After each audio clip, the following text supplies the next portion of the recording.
Hello,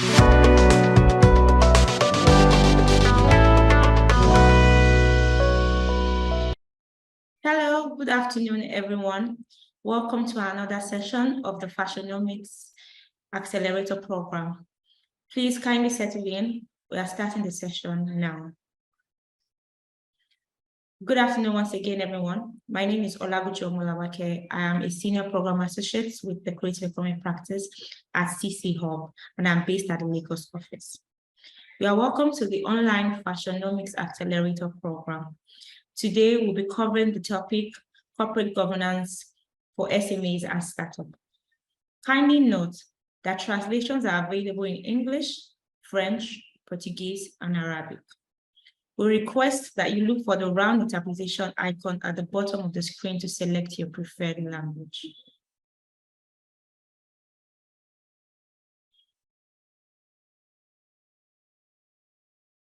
Welcome to today's session.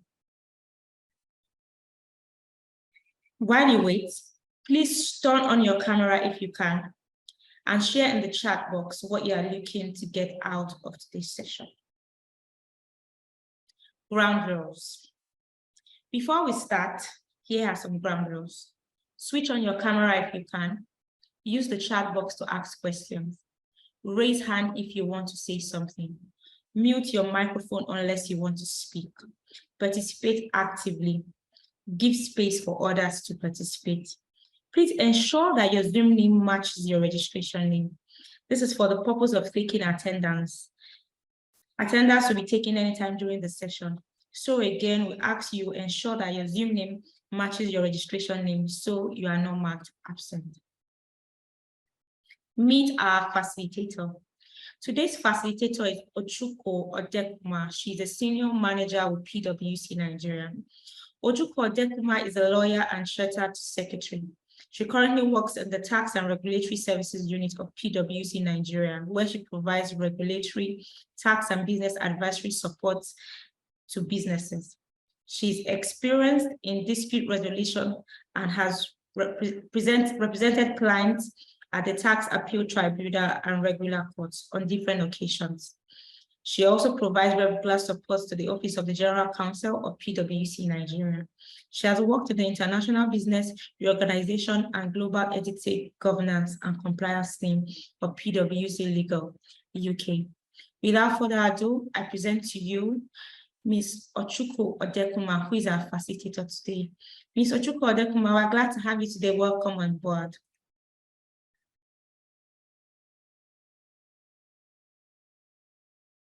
Hi, Ms. Odekuma, can you hear me? Hi, can you hear me now? Yes, I can. All right, thank you very much. So do I have the right to project my screen now? Yes, you do. Okay, all right.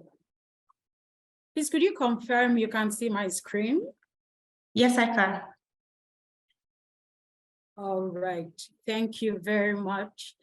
Thank you, everyone. It's my pleasure to be here today to facilitate this session, which the topic is very dear to my heart because all my life as a lawyer, I have supported businesses, right, with regards to from startup, setting them up, advising them and seeing them through their entire life cycle. So this is a subject that I'm very familiar with.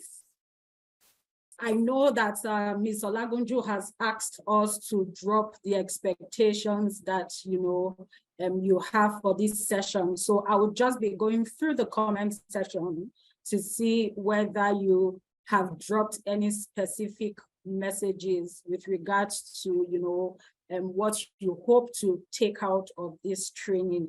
If you haven't done so, you can please do that in 1 minute, right? So that I will just read them out, and then before we dive into the presentation. So please, if you would oblige me, just drop a comment or two on what you expect to get out of this training. Okay, So I do not want to mispronounce your name. So I see that you want to know how to set up a board of advisors as an SME and factors to consider. Another person, Blessing Bashir, wants to or hopes to learn about the importance of having a good business structure. You know, I want to know about the concept of trademark, governance issues special for the fashion industry. Okay, very good. So that I do not overshoot my time, I would go into the presentation. So I would just like to say that I have the slides, but I'll be speaking a lot from experience as well. So it is important that the participants are not just focused on reading the slides, but actually listening to me, because I will be sharing some of my experiences, right, which may not be written in the slides. So it is a combination of the slides and my experiences supporting business. So the topic for today is governance and business structure. And my first question to the participants would be, in one word, what would you describe as governance? We would get there, and I'll let you know when to put, your comment in the box. I'm sorry, but it appears the screen isn't moving. Is there a freeze from your end? Okay. Yeah. So quickly, what are the learning objectives? The first is to make the participants familiar with primary legislation on administration and management of companies, right? So corporate governance starts from the day that you conceive the idea of your business. Even though the facilitator is facilitating from Nigeria and has primarily experience from Nigerian corporate law, I believe that every participant, right, every country would have their primary legislation. So when you are talking about corporate governance, the first port of call is not a specific code. You would have in your primary laws, right, legislation or regulations that deal with issues of corporate governance. So sometimes you wouldn't see it, it is not titled corporate governance, but as a business owner, if you ask why is this compliance requirement a thing in this law? Why is this filing required? Once we understand the whys of compliance or the whys of regulations, you would most likely find out, especially when it has to do with business, that it seeks to, provide corporate governance in one form or the other. So it is the reason it is important that you are familiar with the company law of your territory. In Nigeria, that company law is officially called the Companies and the Allied Matters Act. We had one for 30 years, from 1990 to 2020, when it was repealed. So the current Company and Allied Matters Act was enacted in 2020. It is on this basis that we'll be discussing the structures as well, which I believe would be applicable across board.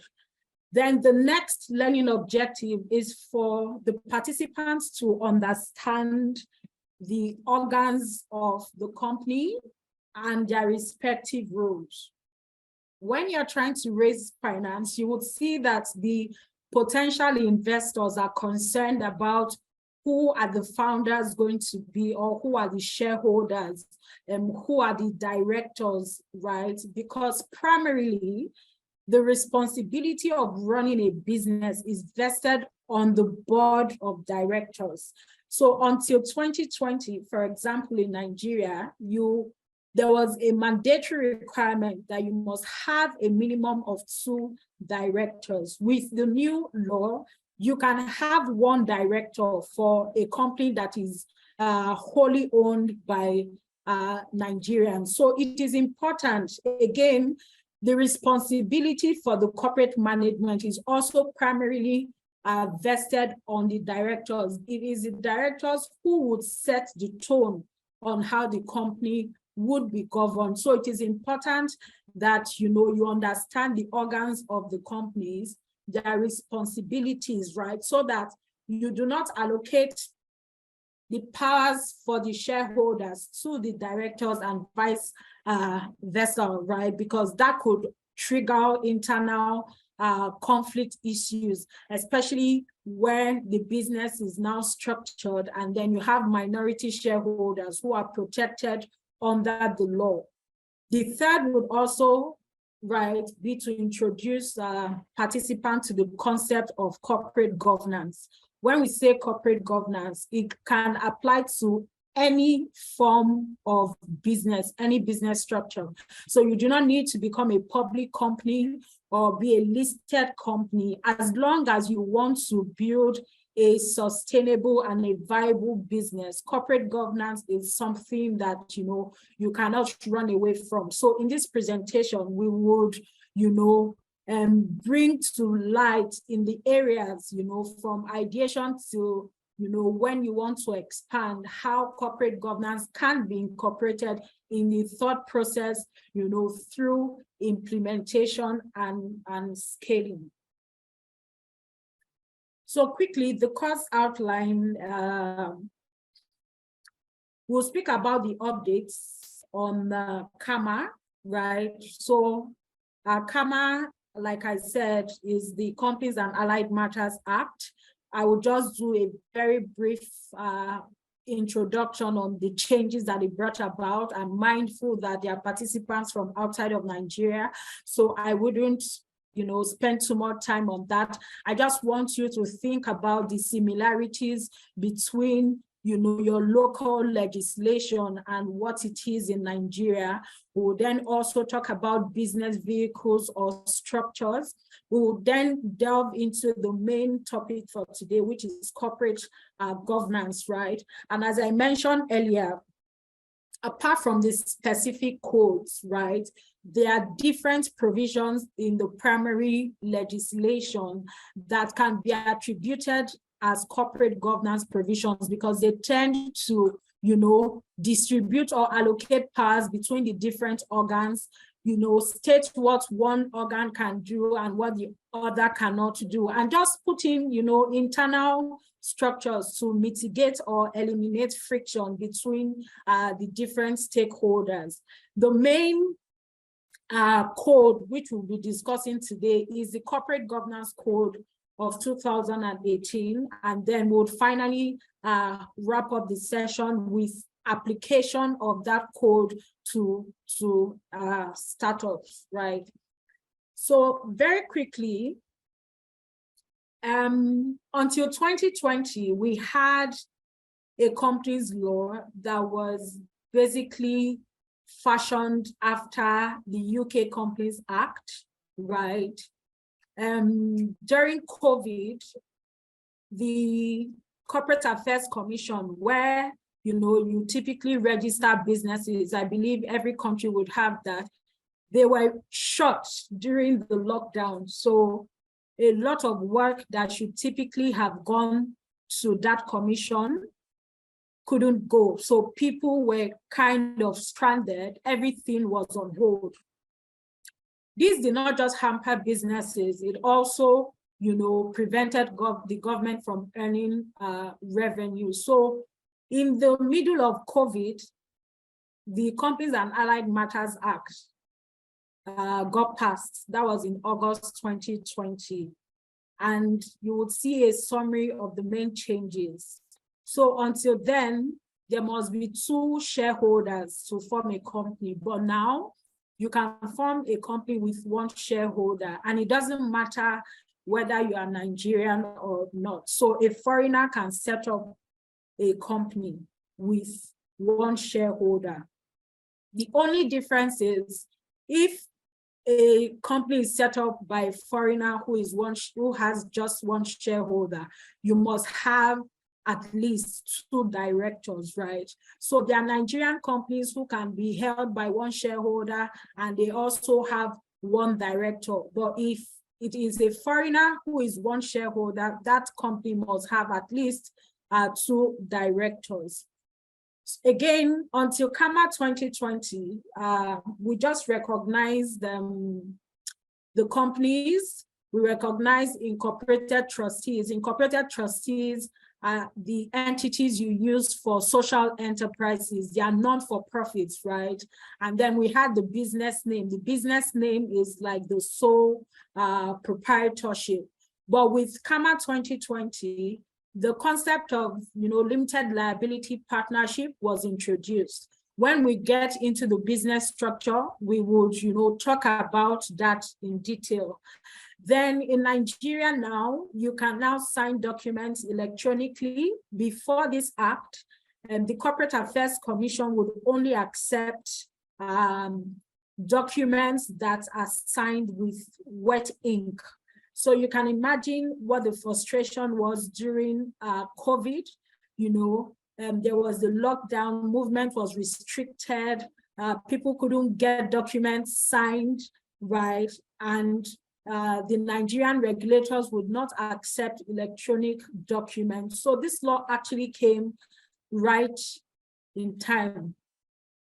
CAMA also revised the minimum share capital requirement. So the minimum share capital requirement is the minimum amount with which you can set up a Nigerian company, right? Your authorized share capital, that's not the word that is used now, it's now called minimum issued share capital. If it's for a private company, it cannot be less than 100,000 naira. And if it is for a public company, it cannot be less than 2 million naira. It was really low under the previous act. For private companies, it was 10,000 and 100,000 for public companies. So now under Nigerian law as well, you must issue all your share capital. So imagine you are setting up a business in Nigeria right now. You have to set up within the minimum share capital and you have to allot all your shares, right? Allotting means you have to, if you set up with the minimum, which is 100,000, you have to give it, you have to give out the 100,000 to the shareholders, right? You can't leave some in anticipation that you would issue it for additional shares, right? So at the time of setting up, you need to be sure that you have enough people, right, to issue the shares to, or on the opposite side, you have enough shares to go round the potential investors, right? Notwithstanding, there are provisions for you to increase your share capital as you get, new investors or as the need arises for you to raise capital. So even though you cannot have unissued shares, you can increase your share capital subsequently. But when you increase that share capital, you have to issue all of them as well.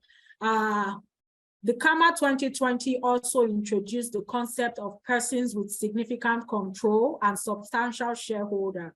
So persons with significant control are the people who hold 5% of the minimum issued share capital, or they meet other definitions. So maybe they are able to appoint the majority of the board members, right? There are specific definitions, but persons with significant control can actually, they have influence and can control the company. And the definition I want you to remember is that, they have 5% of the shares. So just know that in your negotiations with, potential investors, once you give somebody 5% of your company, that person qualifies as a person with significant control. A person with significant control is used for private companies. When it relates to a public company, it is called a substantial shareholder, right? Your register of members must disclose the status of such persons. And those persons, the information of those persons must be filed with the companies and with the Corporate Affairs Commission. So in the UK, it is called Companies House, right? And I believe that you would have the respective names for the respective jurisdictions that are participating here. We also have a new, new provisions on business rescue. Previously under Nigerian law, if a company became insolvent, you would either go for liquidation, right? You'll be wound up, or your creditors can appoint a receiver or a manager. A receiver or a manager is usually appointed by creditors to take over the business, right? Most times they sell off the assets of the business and then they realize the assets and pay the creditors. If it's a manager, the manager will typically manage the business for a period until they are able to, discharge the obligations to the creditors. All of it will depend on the agreement that you had signed with the creditors, either under a deed or a trust, any security documents. But now we have, companies voluntary arrangement and administration. In that case, you can negotiate with the creditors instead of, just winding up the company, right? You have people who are accredited as insolvency practitioners by the Corporate Affairs Commission. You appoint any of those persons and they are able to help manage the business, right, and bring the business back to solvency. So you would see that the new Companies and Allied Matters Act is pro business, right, as opposed to, you kill the business once it goes into insolvency. There are different options now for you to revive a business, right? You also now have the opportunity to apply for your name to be struck off the register of companies. Before now, you must go through a liquidation process. It could be members voluntary liquidation when the company is solvent, or it could be an insolvent liquidation or a creditor's liquidation when the company is not solvent. But now, if you set up a Nigerian company and then you change your mind and you do not owe anybody, you have not started business, you can just apply to the Corporate Affairs Commission. There's a procedure to do that. You publish in the newspaper and all, and then your name will be struck off the register without you having to go through the liquidation process, which could be tedious, right? There's preemptive rights. Before we used to infer that based on common law, but now it is now in the Companies and Allied Matters Act. Preemptive rights just means, in simple terms, right? If you check your articles of association, anything that says a shareholder must offer their shares to the existing shareholders before, you offer to the public, or anything that says, when you create new shares, so preemptive right is really when you create new shares, you have to offer to the existing shareholders first in their proportion of shareholding before you then offer to, third parties, right? It is typically an anti-dilution clause in the articles of association of a private company. And that's why I say that there are things that may not be called corporate governance in court, but you would find them in your local company law, you would find them in the articles of association. It's just to ensure that, a procedure is followed and there are no internal conflicts with regards to the rights between the company and the shareholders, or between the shareholders and the directors. So in CAMA, you would see a preemptive rights provisions, which, it's advised for every company to include. I don't know if we have any questions now, or Ms. Olagunju, should I take the questions at the end of the presentation? You can take the questions at the end of the presentation. They will drop their questions in the chat box if they have any. You can pause and take them while you teach. All right. Is there anyone who, okay, I'm supposed to read the questions.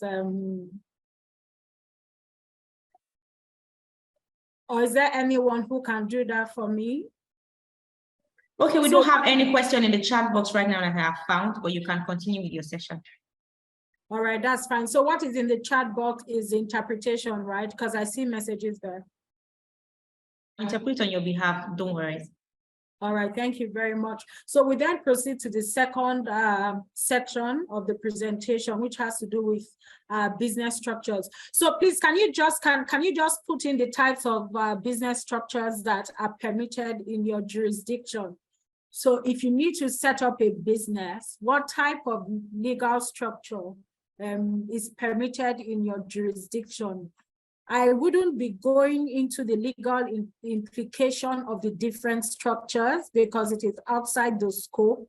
Maybe I will touch on it, but I would like us to when we're discussing subsequently, consider, the reasons why you would pick a business structure, a particular one over the other, especially because there are some that are more regulated, right?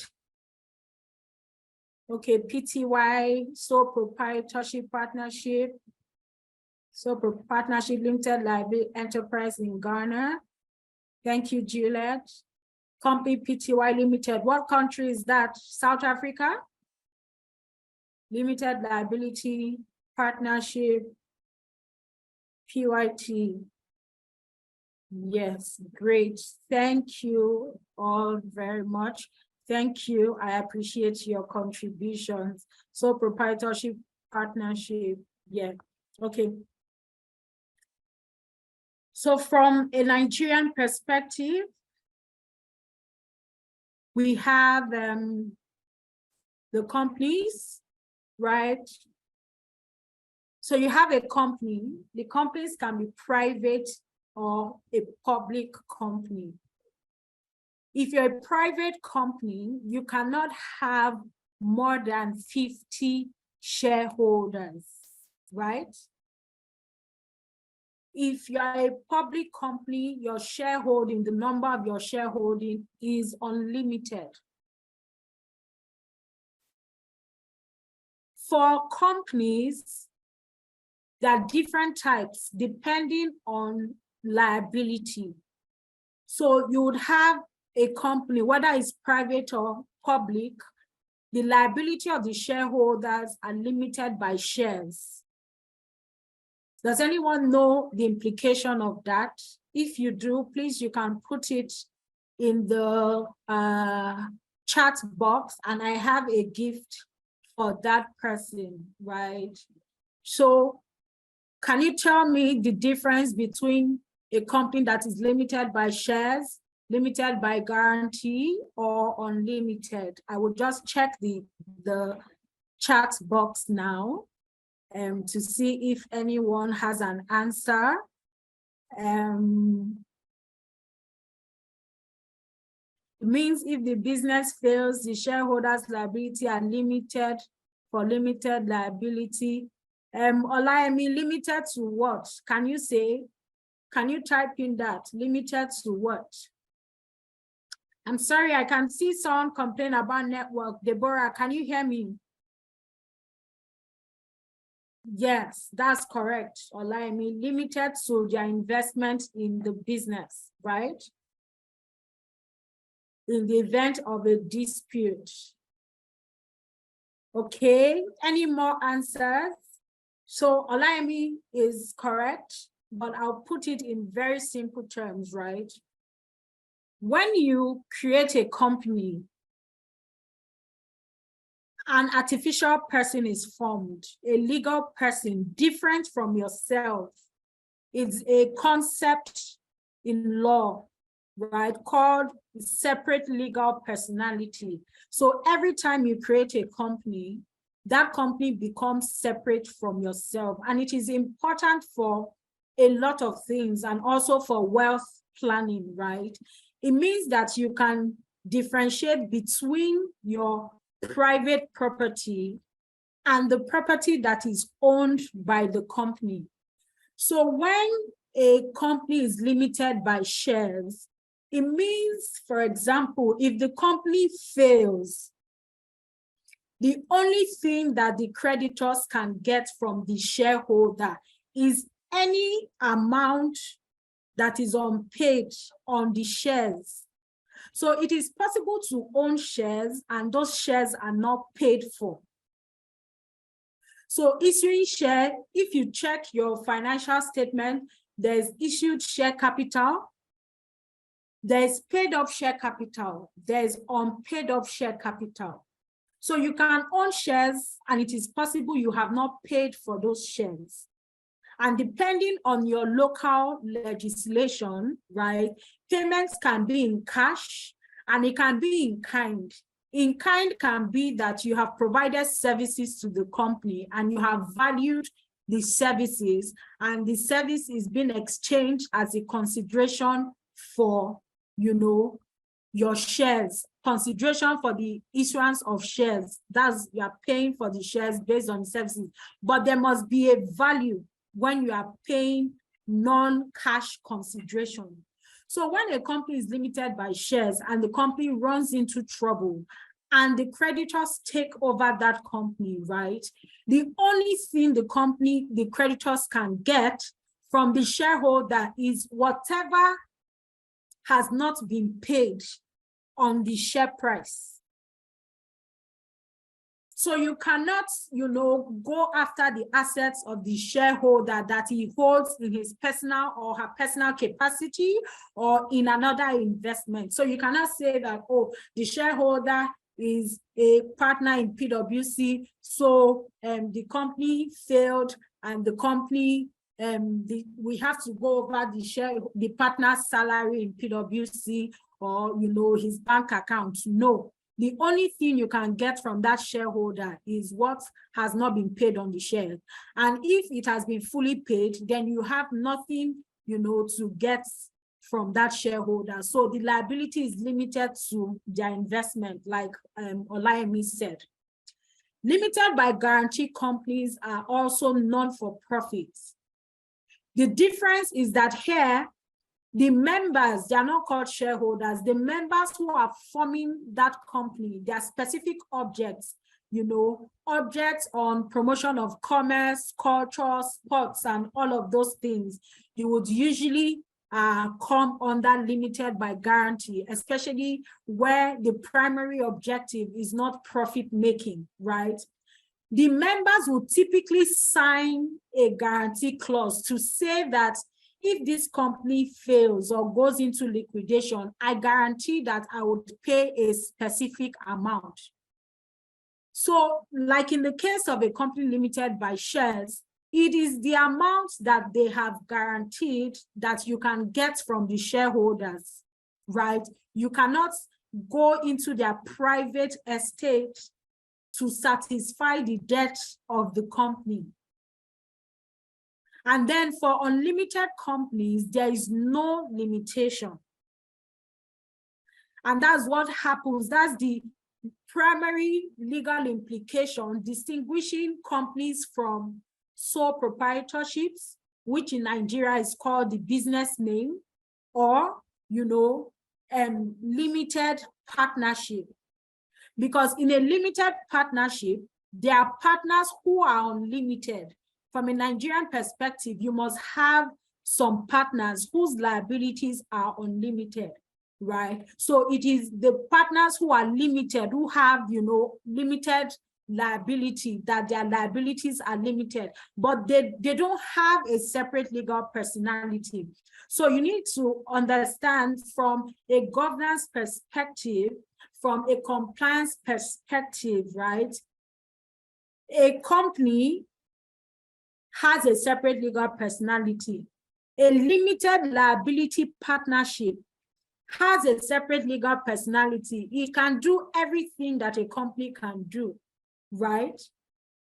their liability is also limited to what the partners have agreed to contribute to that partnership.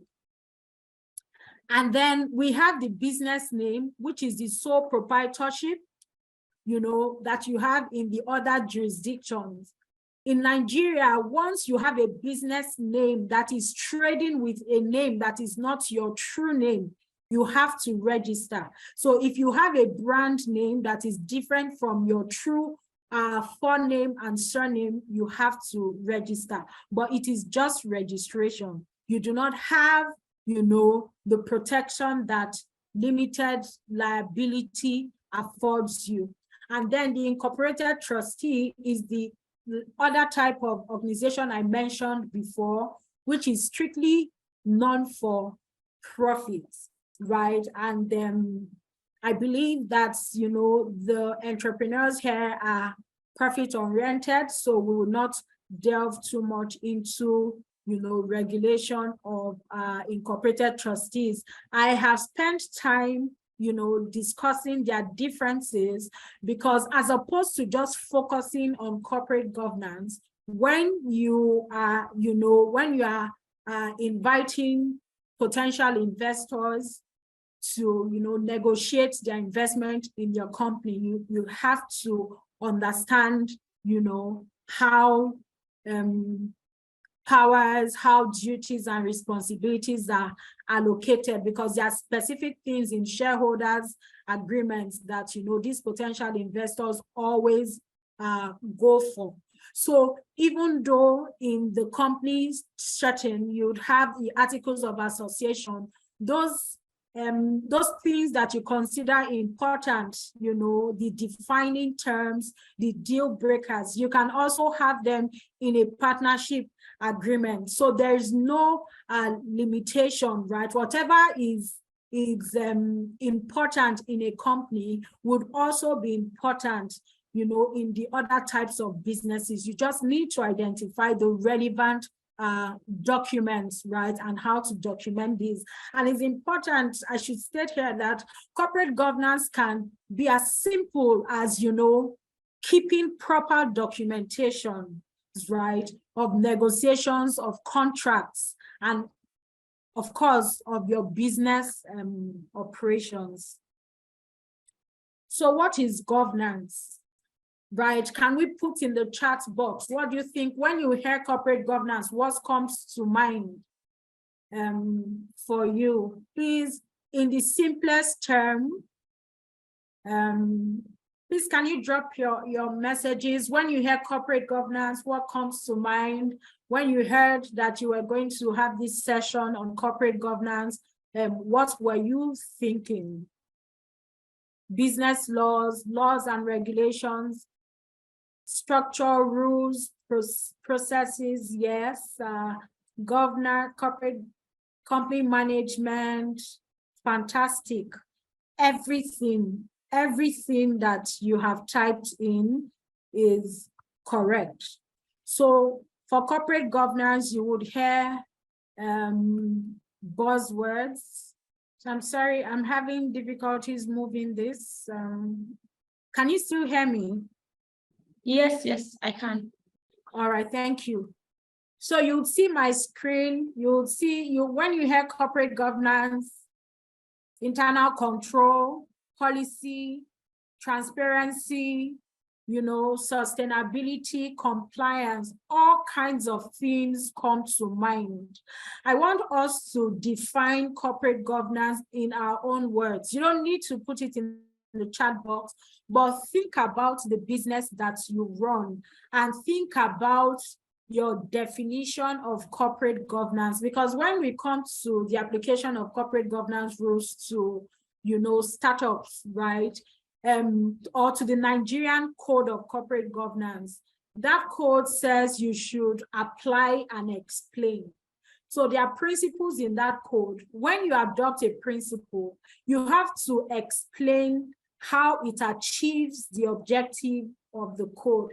And that's something that I want us to go away with, even if you do not remember anything from this presentation, your definition of corporate governance should, have the general meaning that everybody can relate with, but it should be personalized to your business, right? In what areas would you want to imbibe or embed corporate governance in your business? If your principle or the key focus for your business, for example, is internal control, right? You want to control, how you source for materials or for fabrics, right?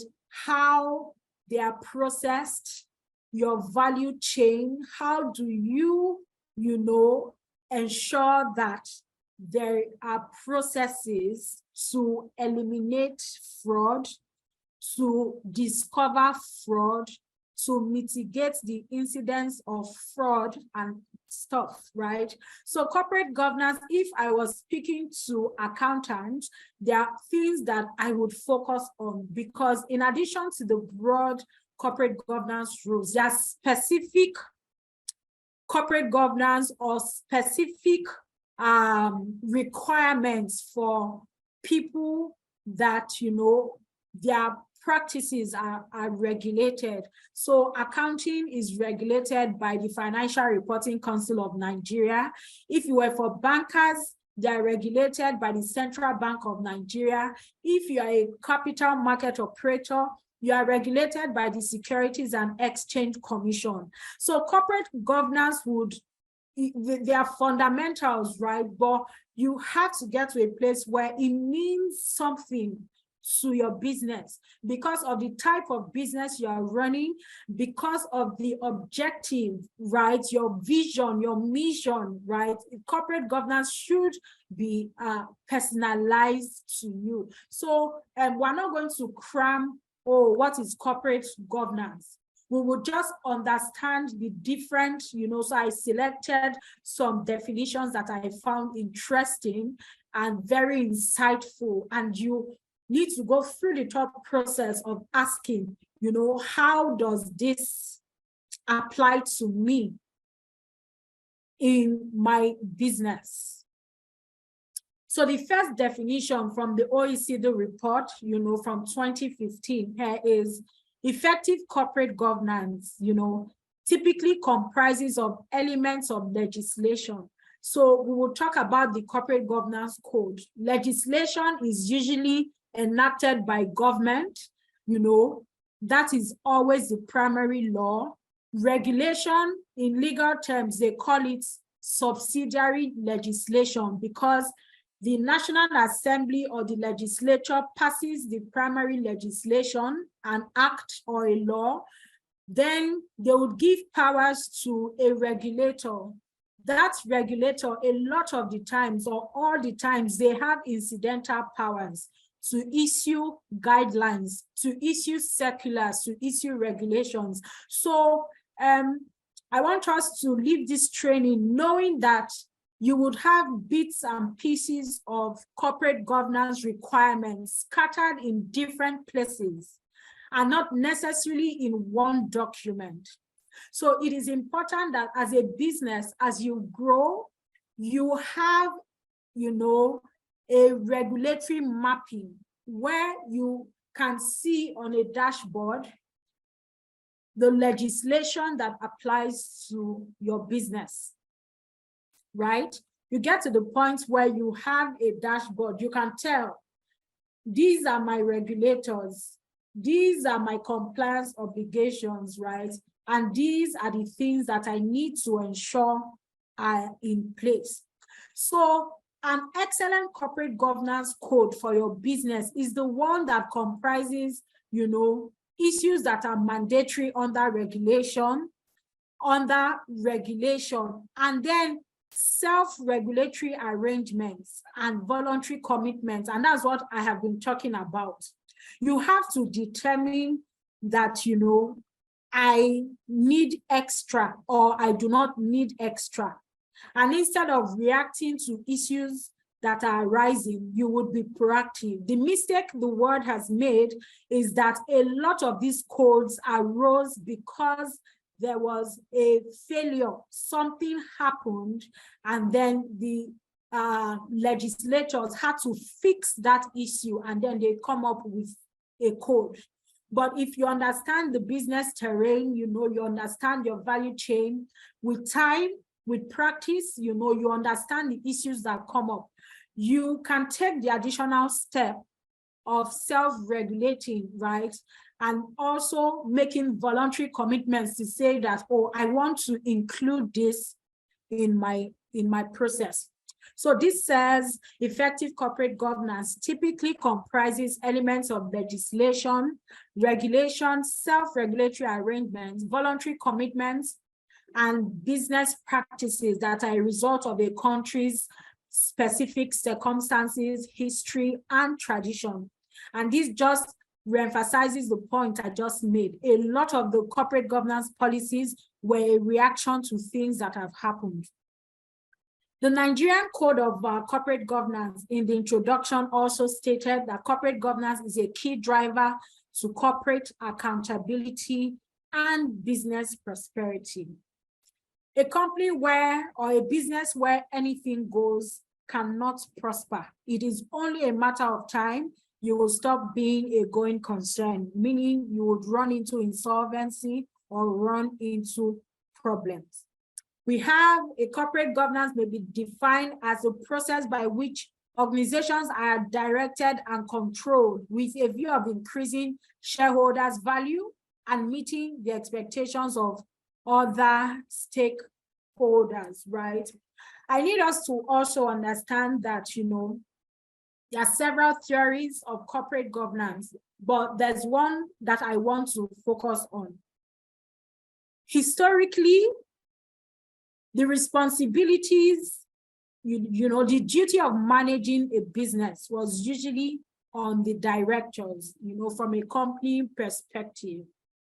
The directors are not usually the shareholders. So the directors used to be different from the shareholders, especially in public companies where shareholding is diffused. Imagine you have the laws allow you to have unlimited number of shareholders, right? So you do not know how many, especially for the ones that are being traded on the stock exchange, shareholding keeps changing. So you have a situation where the directors do not have their money in the business, right? It is your investors who have invested in the business. They are the ones who stand the risk of losing their investment if the business is not run properly. The directors may have their own motives, right? And a director who does not have any stake in the business doesn't have any liabilities unless, for example, you are able to prove that the directors failed in their duties to the company. That is another subject on its own, because as a director, you have statutory duties, and I believe every company law would have that. So unless you can prove that the directors, they committed fraud or something else, right? A director who is being paid and his pay is not connected to any target, his pay is not connected to any milestone, there might be no incentive, right, to grow shareholders' value. So historically, corporate governance was really to marry the interest of the shareholders, the directors, and all the other stakeholders to ensure that the business is run in a viable way, right? So you would see that with, things that have happened with the recent types of funding patterns, right? There are investors that would expect that, you have to take some of it, right? You are going to be a director, will give you a stake in the company. It is not just for, motivation to do the work. It is motivation to grow value for the shareholders as well. right? So when you are negotiating terms and some things are coming up, just know that they are not coming up for the sake of it. There's probably something in the regulation, in the legislation, or something has happened historically that has changed the legal framework or how people do business. So I wouldn't, bother with reading the other definitions. They have been on the screen for a while, right? Then we'll just talk about why corporate governance, which I just mentioned, right? We have had scandals all over the world. I don't know if you heard of the Enron scandal or, WorldCom. In recent times, we saw what happened in the cryptocurrency or digital assets space, right? In Nigeria, we have had, bank failures, right? Where the banks failed because of lack of proper accountability, right? In 2010, I believe, there was a regulation and they had to merge a lot of those banks just so that they could meet, the minimum share capital requirement. All of it was triggered by fraud, mismanagement that occurred in the banking space. And because we learn from experience, right, we do not need to get to the point where creditors are taking over the business or, the owners of the business are being investigated or subject to prosecution before you put in structures in place, right? So it is important, apart from the laws that are mandatory, the things that say that if you fall within this category, you must do this. There's always the test, the reasonable man's test. And that's reasonable man's test, especially from the directors. It is objective and can be subjective because the courts or the investigating panel would determine your own experience or what is expected as from somebody who is a director, who is the MD, who is the CEO in this type of industry. That would be a standard. And then they can take it further to say, what is expected of this person, right? Especially where you have the relevant skill and qualification. So if what is expected of the reasonable man of that position, right? If that is higher, the courts will definitely go with that because at all times the test should be objective. So it is important that, in whatever capacities you are driving your business, you understand that you have statutory duties. And a lot of the times, these issues are determined on a case-by-case basis, right? So if it happens in your company, would it be said that as the chairman of the board or as the managing director of the company, you did everything that was expected of you to ensure that this thing did not happen, right? So when corporate failures happen and then there is a regulatory review, that is for the general public.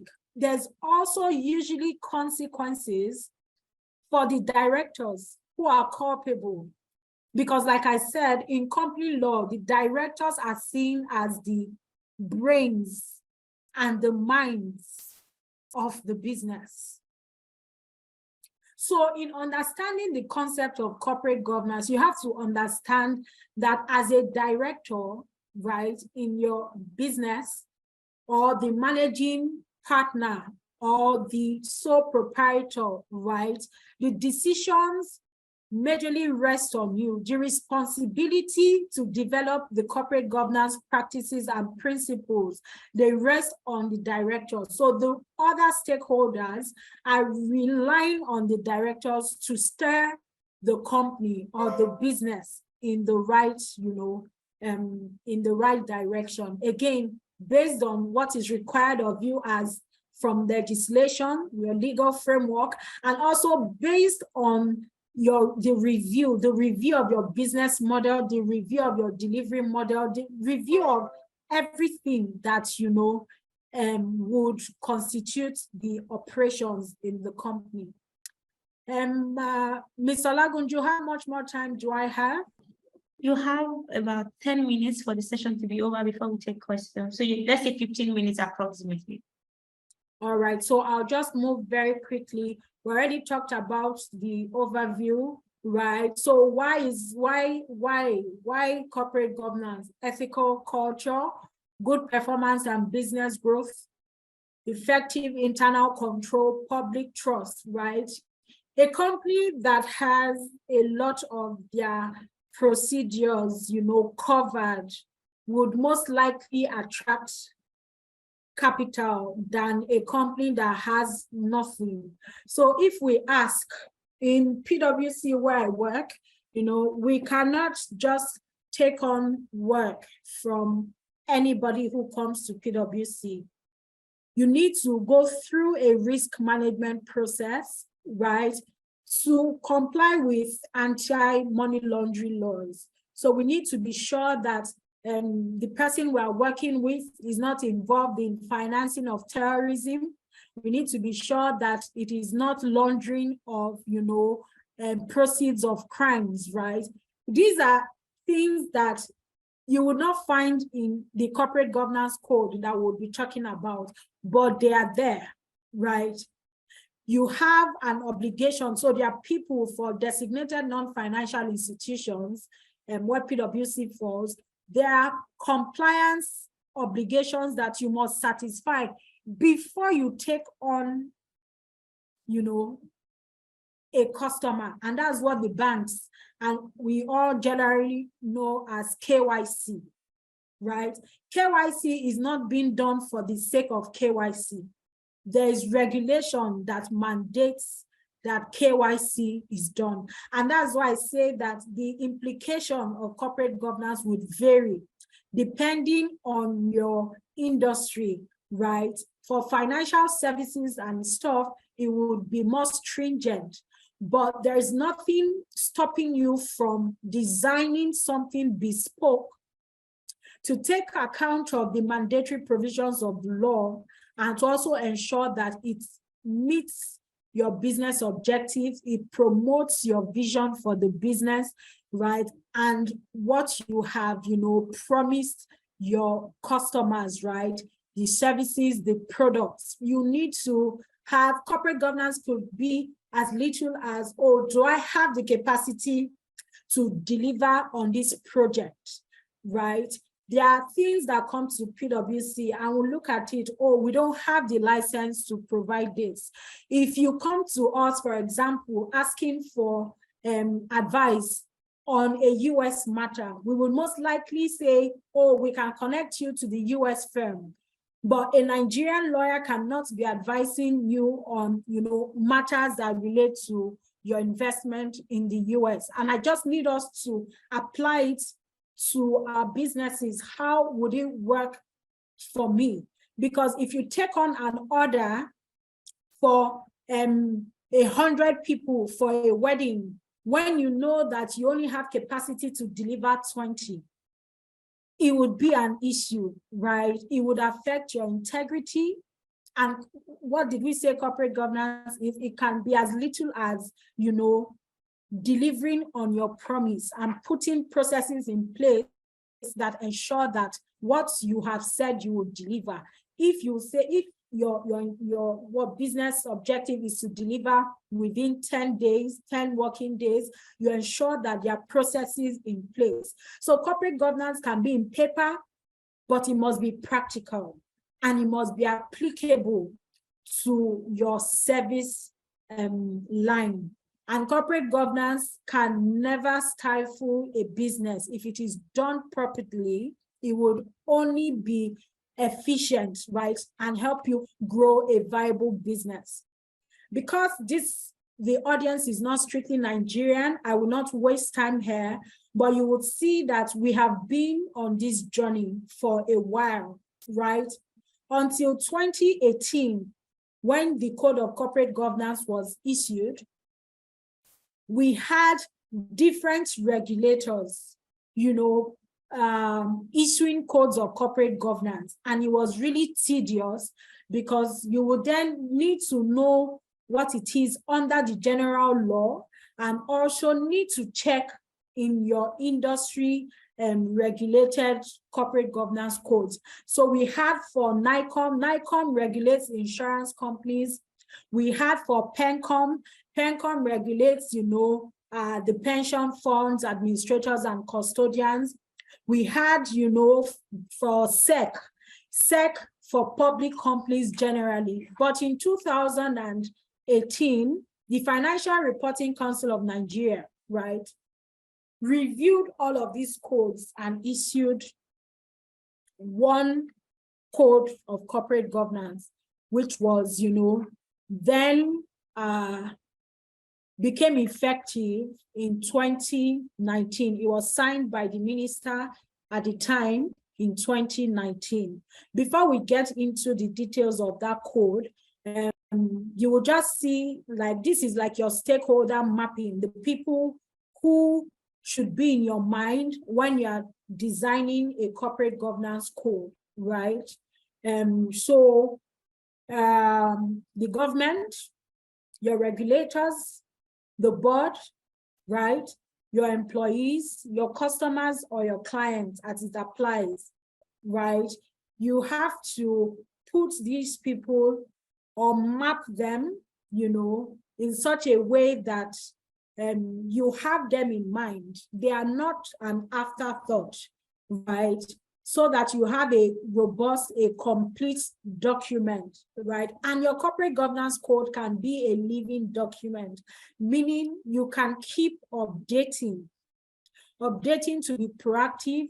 Sometimes it may be reactive because, you have had an issue that is novel, right? But it should be a living document. So it's also important that, in your processes, you take into consideration the fact that, at every new financial year, before we go into the new financial year, where we're discussing budgets and all of those things, we're also discussing corporate governance documents, because it is the bedrock on which the other things stand. So a good corporate governance document should discuss leadership, who is taking responsibility for directing the company, right? In a few minutes, you would see that in public companies, right, the chairman and the CEO or the managing director must be different. And I would explain why when we get there. So you would also understand that in Nigeria, for example, the law recognizes board committees, right? So you need to be able to determine who has the overall responsibility for driving not just the corporate governance objectives, but the business objectives generally, and providing direction to management, to staff, and to the general stakeholders, your community. If your type of business is affected, you have, so if you were in oil and gas, for example, you would have obligations to your community, right? So your corporate governance document should talk about that. The board structure and operations, very important. I just talked about, splitting the roles of MD and the chairman. And let me just say why. In Nigeria, for example, if they are voting, right, and there is a tie, the chairman has a second casting vote. So the chairman would vote a second time to break that tie, right? So when you are doing your shareholders agreement and stuff, and people are saying, I want to be chairman of the board, I want to appoint CFO, I want to appoint chief operating officer, I want to appoint the company secretary. Company secretaries are very powerful, but people do not know that much, right? So your corporate governance should consider the board structure, determine the key offices who can appoint who? What qualifications should whoever is being appointed have? You need to define it, especially when the business is small, so that, you know, it is not the investor who is proposing it for the first time. When you have something on ground, it gives you a better negotiating footing, right? A good corporate governance would also discuss strategy and planning. I already talked about that in terms of how we deliver services to our clients and customers. Financial audit and information performance, very, very important. Every company that conducts business in Nigeria must file an audited account, right? There's something that is called public interest entities. I do not think that it would apply to, you know, fashion businesses for now, but just know that if you are a public interest entity, it means that you are specially regulated, right? In practice, the Financial Reporting Council insists that the directors or anyone who signs the financial statement must have an accreditation number. So there are cases where auditors have been, their practice licenses have been withdrawn because it was found that they made material misstatements in the financial statement. So it is very important. Financial information, it is on that basis that, you know, people or potential investors decide whether or not to invest in your business. At all times, you must ensure that everything that requires disclosure must be disclosed. This also would lead us to the point of transparency and accountability. Once everybody can see it, once everybody is accountable, you know, you do not have a company or a business where one person has so much powers and that person is not accountable to anyone, right? So these are some of the key elements of a good corporate governance code. You ensure the board structure is there, roles and responsibilities are defined, you know, your risk management, what is the risk associated with your business? The risk for a bank and the risk for PwC would be different from yours. What are the compliance obligations required? Are you just a company that is subject to filing annual returns? Is that all? Or do you need to file additional returns? And who are your shareholders? Is your shareholder a bank? Do you have corporate investors? Are they specially regulated? You need to consider all of those things, because once a bank, for example, that has investment in other companies, by extension, those other companies may become subject to additional reporting requirements. So when you are receiving investments, you know, from funds, you also want to, you know, find out what is their corporate status, under what industry, are they specially regulated, and would those special regulations also apply to us, right? So these are some of the things that you can consider, you know, when you want to, you know, develop your corporate governance document. Last year in Nigeria, there was a lot of issues going on with the fintech companies and how there were employee harassment issues, insider trading and dealing, you know, directors carrying on the same businesses with their other employers. There were all kinds of issues. And you would see that, oh, today somebody would deny something, tomorrow another person would say something else. I do not know whether these issues have gone to court, but it would be very easy for a court to determine, or for any investigation, you know, panel to determine whether any of these things have been breached if there are policy documents in place. So what is the biggest risk that your business is exposed to? You need to determine, you need to map risk, you know. So in our reports, we always quantify risk. We always do a hierarchy. This is low, this is high, this is medium, right?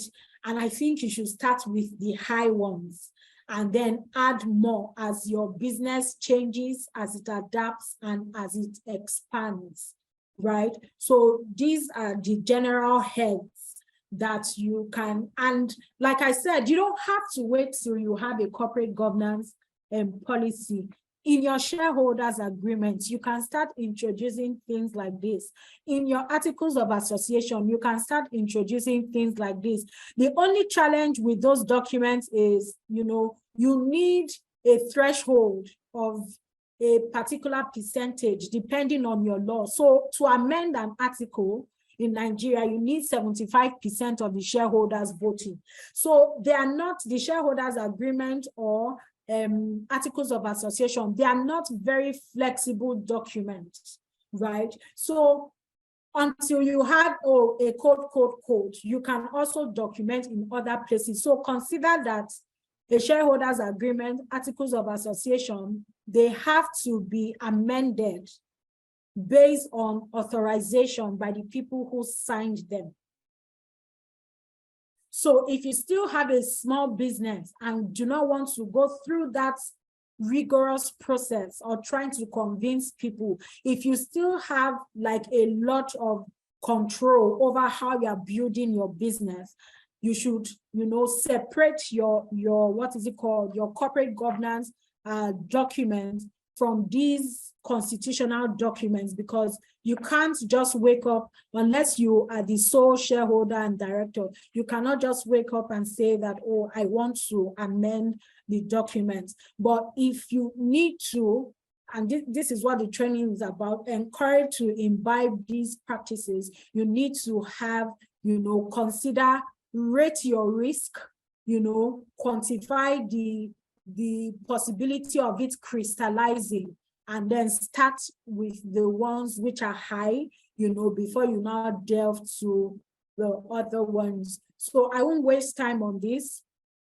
You can have issues that relate to corporate governance in your articles or shareholders agreement, but I already told you the limitations, right? So I should say now, for example, that your articles of association ranks number 1 in all of the documents that deal with, you know, your relationship with, between the shareholders, between the directors, and with third parties, the public.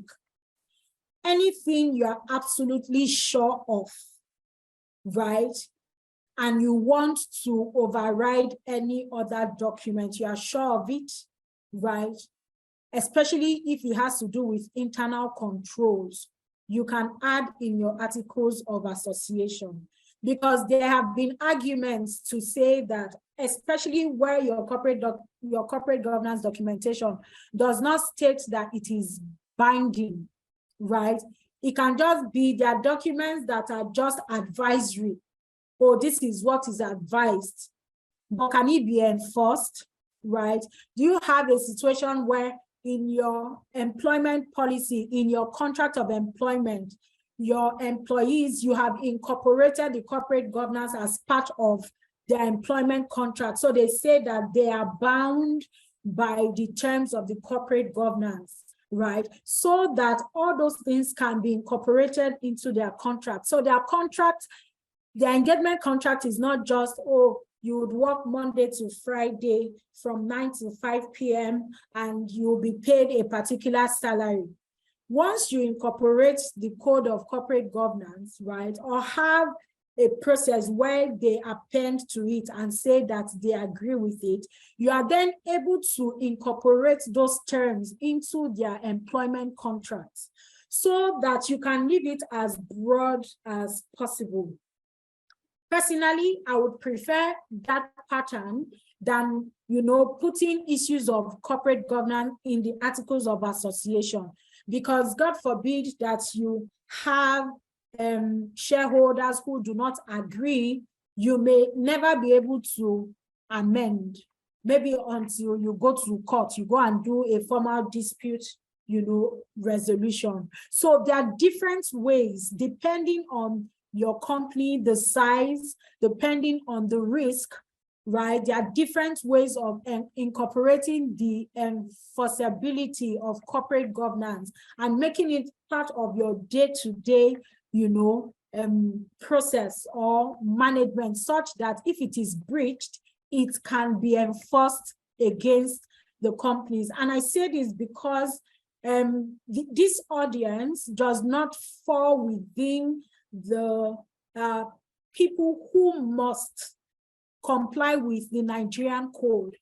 So the people who must comply with the Nigerian code are usually, public companies and public interest entities, the PIE I just spoke about, then privatized companies, those are companies that, were formerly owned by the government, and then private companies that are specially regulated.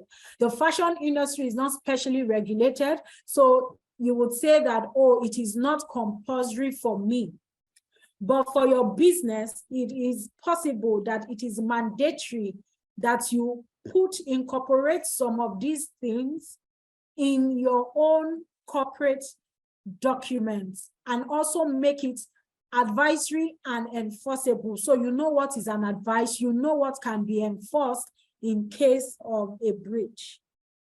Somebody's hand is up, but I will just move quickly. So I want you to think about your company law, right? In Nigeria, the powers of the directors are separate from the shareholders, right? The directors, for example, cannot declare a dividend. They can only recommend it. It is the shareholders who would approve. The directors cannot decide to go and increase the share capital. If directors could do that, your shareholding would be diluted every time they do that, especially if they do it without recourse to you. So there are specific things in the law that only the shareholders can do. So even if the directors propose it, they have to send it to the shareholders for approval. So from the get-go, you need to understand the things that are already mandatorily divided between directors and shareholders. The things that your company's law is silent on, those are the things that you can negotiate. Oh, I want to be the one who would appoint CFO. I want to be the one who would appoint. So the company secretary, for example, is appointed by the board, not even the shareholders, right? So we need to understand the division of powers, and this is in the law so that you can manage, there can be checks and balances. For financial reporting, you would see, not to spend too much time, a CEO or a CFO or anybody acting in that capacity must certify that there is no untrue statement, that you have internal control in place. And this thing I'm reading is the company's law. It is applicable to all companies in Nigeria, including yours, for the participants in Nigeria. So this is not a corporate governance code applicable to a bank or an insurance company. It is applicable to you, right? You cannot, if you're acting in the capacity of MD or CFO or, the accountant who is responsible for the financial statement, you cannot just delegate it to anybody. In short, the auditors wouldn't audit unless it contains these confirmations that are on the screen, right? So there's no section under CAMA that says corporate governance code, but the implication of it is to put in place corporate governance structures for, transparency and good accounting practices. Then we have special regulations for who can be an auditor. So before you appoint an auditor, be sure that that person can practice as an auditor in Nigeria. Be sure that the person meets the requirements, because a lot of the people that, a lot of the financial crime investigation, all of these things, especially from Nigerian perspective, EFCC, ICPC, SFU, Special Fraud Unit. Anybody, once you file your financial statement, anybody has access to it and can get it from CAC. Once you have made those confirmations, you cannot come back to say, oh, it was wrong, unless, of course, you discover it yourself and apply to withdraw that statement, right?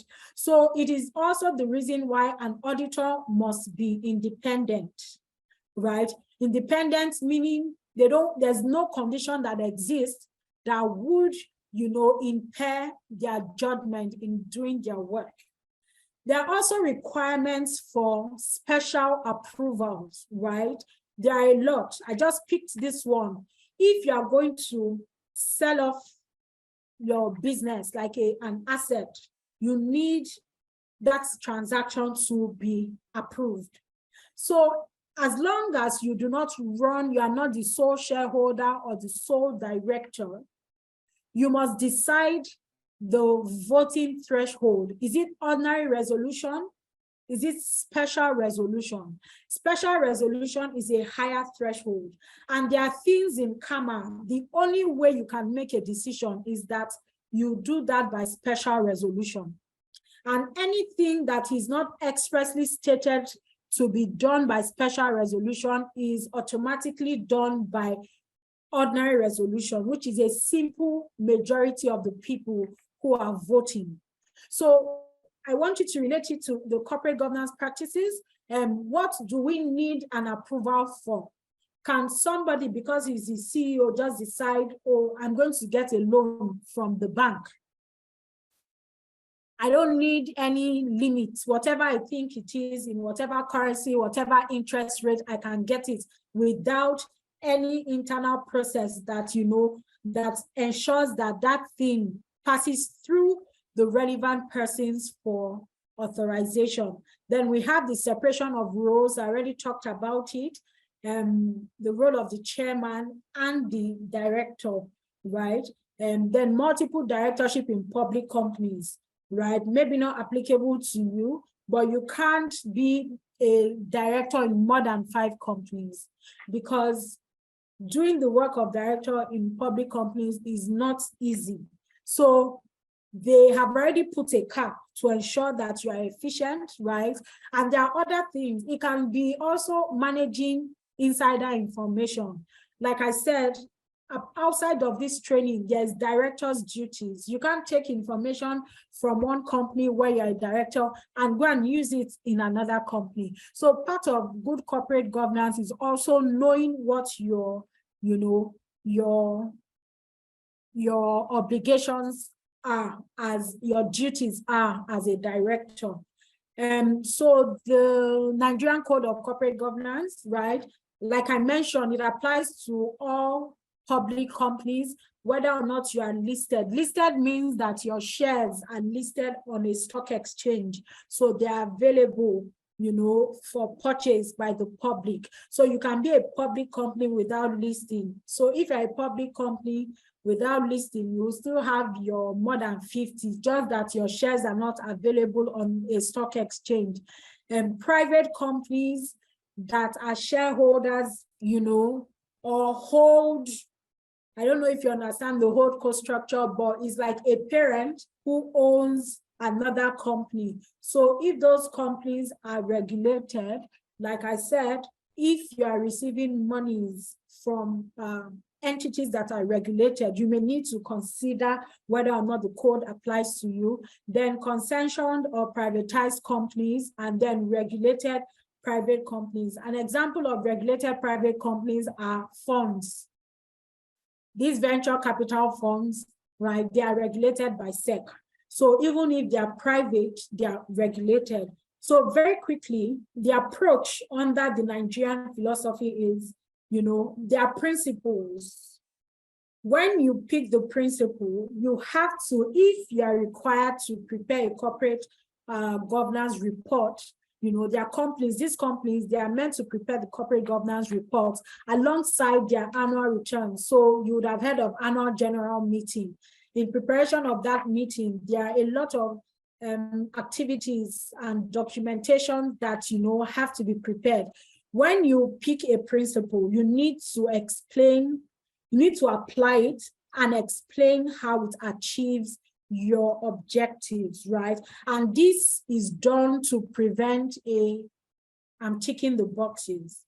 You need to be able to show to the regulator how the principle and the approach you have adopted, achieves the aim of the code or enhances corporate governance for the business. So I can't take the icebreaker. I'm running very fast now. So the highlights, I already spoke about these things. Your board structure, have a structure that takes into account skill, experience, and diversity. I already talked about, the chairman and the board, and you know why, I believe so. Then the committees, depending on the size of the company, you would have committees that, have the core experience in the matter, right? If you need an audit committee, you should have a group of people who are knowledgeable in financial matters, financial statements, right? You have a group of people who have, from their background, they have the skill to deal with such issues. Then you have to, depending on, how big the business is now, you have to have your independent, non-directors. So independent non-directors there is a definition for it, but they also are not employees of the company. And I saw at the beginning, somebody mentioned board of advisors. So you can have, the board of advisors, right? There's people who have no affiliations with the company. They don't have any interest to push. They have the relevant skill. They have the relevant experience, right? And you are sure that whatever advice, whatever voting they are voting, they are considering the best interest of the company. And I need you to understand that the liability of directors is the same, whether you are non-executive or executive. If you are non-executive or you are executive, once you accept the responsibility of being a director, the liabilities, the duties, the obligations are the same, right? Then for assurance, have you thought about, your risk management? What exposures do you have? What internal controls are in place to check, and discover fraud? For example, do you have a whistleblowing policy? Is it drafted to encourage anybody to even whistle blow?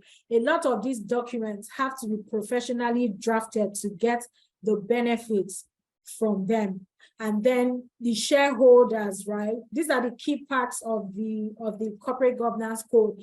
First, it focuses on directors and then on assurance, right? And then these are the shareholders. How do you engage with your shareholders? How do you treat your shareholders? Are they treated equally? If they are not, you will most likely be getting sued by the minority all the time when you have come to that stage. Are you having the mandatory annual general meeting, right? Those are the things. And that's why I said you should get to a point where you have the regulator mapping and you also have your compliance mapping. What is expected of a Nigerian company? What is expected of a company in Ghana? At what time am I supposed to file this? Some people have incorporated companies and they did not hold any board meeting until when they wanted to do their first pitching. And that is not right. From a Nigerian perspective, you must hold your first board meeting within 6 months. of incorporation. You need to determine who your bankers are. You need to determine your accounting reference period. You need to determine who you want to appoint as auditors. These are the minute things that you then build upon subsequently. So you should have some things on ground and not wait till you have received funding, right? Before you start thinking about those things. So these are specific principles, no need to delve into them. I bet you haven't missed anything. I will just go to specifics for your business. At this stage, what should you be thinking about, right? When you are designing or still thinking about the idea, should be thinking about who you'd like to partner with. Hello, ma'am. Is it possible to wrap up sooner? Our French interpreter just dropped off because he has to attend to something. So I'm sorry, the French speakers will not be able to hear anything right now. Okay, so very quickly, at the ideation stage, you need to think about your contributors. Will the slides be available to the participants? Yes, provided that you allow us to release it to them, we make it available to them. Yes, no problem. So who is joining your company? What are they bringing to the table? What rights are you giving to them? The list is endless, right? Just picture it in terms of your business. Then the early stage, right? You have set up the company. This is the stage where, so you may have signed shareholders agreements. You need to convert a shareholders agreement, or the company needs to adopt it for it to be binding on the company. So this is a time to, you are thinking of other things. How do we resolve conflict? All those things you agreed in your shareholders agreement. If you are still happy with them, and subject to the agreement of the concerned parties, you adopt them in your articles of association. Because remember, just let me say this, your shareholders agreement, if you sign it before setting up your company and the company is not a party to that shareholders agreement, the agreements will not be binding on the company, right? This is free legal advice, but just know that there are some things that will need to be updated after your incorporation, right? And then intellectual properties that have been transferred to the company, they now belong to the company. Do you need to redo your trademark? Who owns what? What entity holds what, right? And then the growth stage, this is where you will now be talking about the board, because you may have started with you being the sole director, for example, for companies that are wholly owned by Nigerians, or that is a sole shareholder. So the other directors want to come in. What ethics would they be bound by, right? They are going to have a management staff. You can have senior management that are not directors, right? How do you want to treat them? What powers, what responsibilities are you giving to them? And then this is like the last stage, right? And like the saying, to whom much is given, much is expected. As you progress, the threshold keeps increasing, right? And then you remember the slide that I had all sorts of issues. You then need to, check what have we done to date and what can be added. I'm so sorry that I went over time, but I think it is safe to stop now and take the questions. Thank you very much. I hope you had a good time listening. Thank you very much. I'm sure everybody had a really good time. Apologies to our French speakers that your French translator had to drop off. But anyways, we are going to make available the slides for you so that you can benefit from the training. Some questions were dropped in the chat box. I will just take one because of our time, while other questions will be collated and be shared with Ms. Odekuma, and she will probably provide answers in written format and will share with you participants so that we don't keep everyone on the call. So now we quickly take this first question that came in while you were facilitating. And the question is, okay, what's the difference between the responsibilities of the director and the responsibilities of the shareholder? Okay. So I would say that the directors are the directing, they are the mind. So I told you that once you set up a company, you have a separate legal personality, right? If the separate legal personality is a legal concept. So if, for example, the company commits fraud, say that you are selling property, people paid for the property, and then the company disappears, in quotes. You do not allocate land to the people that have paid, right? You have committed fraud. Who is the company? Who would the law hold responsible? It will hold the directors responsible. So in simple terms, the responsibility of the shareholders, really, the shareholders own the company. They are the ones who contribute capital for you to start running the company. I may not, know how to run a bank, but I want to invest in a bank. So I will bring money as a shareholder, and then the shareholders will look for somebody who has worked in a bank before, who does not have, may or may not have capital, but can run the bank. That person has the responsibility of managing that business in line with the laws of your country. So the shareholders really contribute capital, and then they are supposed to use their powers to ensure that the directors are complying with, the articles of association, the company's law, and the general law of the land. So really, the responsibility of directors is to direct the company to realize the purpose for which the shareholders formed the company. And then the responsibility of the shareholders is that, they are using the powers that they have, the powers to approve and disapprove, the powers to appoint or remove directors. They are using their powers properly to also, meet the objectives for which they set up the company. Please let me know if this is clear and understood. Marina, please let her know in the chat box if that is clear. Let's take this final question. Deborah Fasheyi says that I registered a trademark for my business, but I have not been able to get a certificate for it.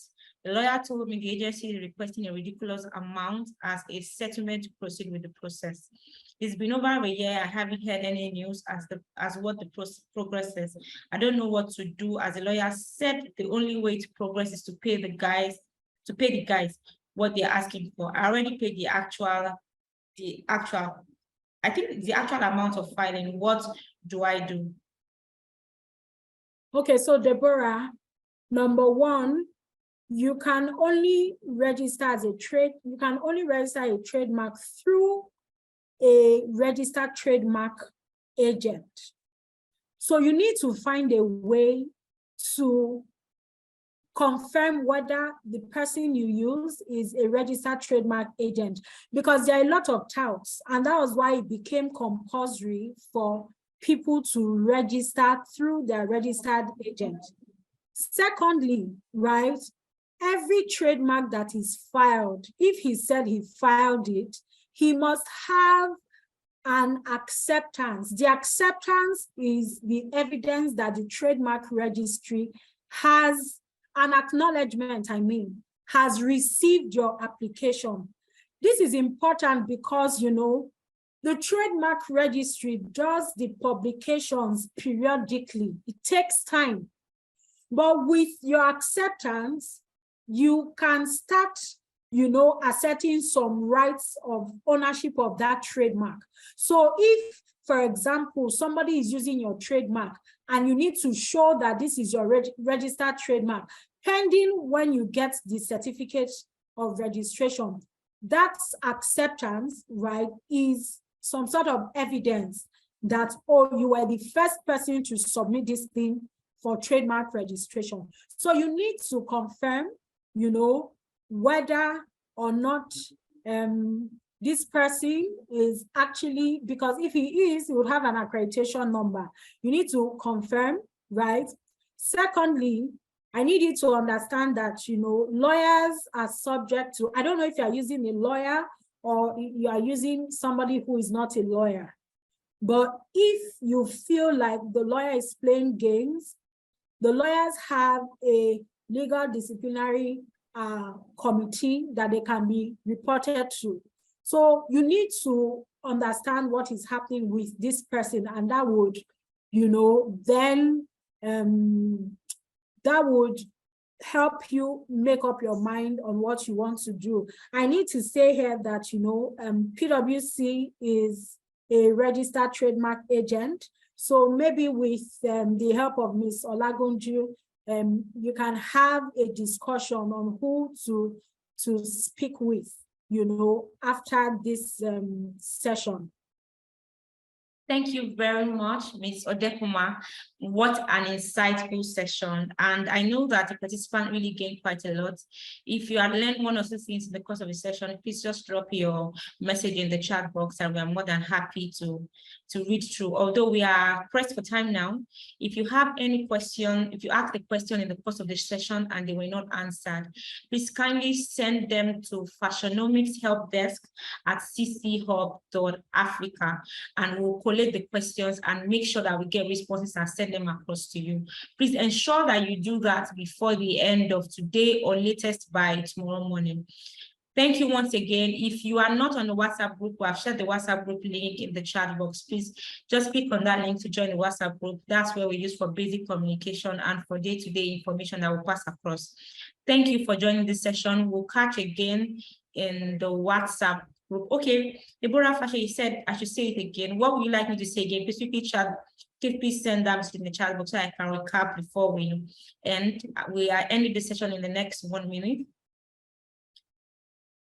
So we'll continue our catch up with the WhatsApp group. Like I said the other time, if you have any questions or your questions, you have pending questions, your questions were not answered and you sent them in the chat box, please kindly send them to Fashionomics Help Desk at cchub.africa and we'll collect these questions and send answers across to you. Thank you once again, Ms. Odekuma. It was really nice having you. It was quite a very, very enlightening session, and I'm sure the participants did quite a lot. We will be sending you links to access the Moodle platform immediately after the session. So be on the lookout in your email boxes as you get the links to access the Moodle platform. The WhatsApp group will also be opened up for networking, so you can ask your questions and we'll be more than happy to answer you. Questions relating to the Moodle platform in particular. But if you have any questions that relates to this session, please do well to send them to Fashionomics Help Desk at cchub.africa and we'll collect them and send answers across to you as soon as we have them. Thank you once again. Thank you, Ms. Odekuma. It was nice having you, and we'll look forward to doing this with you over and over again.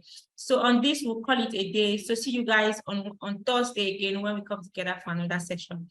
Bye and have a wonderful evening. Thank you. Thank you, everyone. Have a good evening, good afternoon, depending on your time zone. Bye.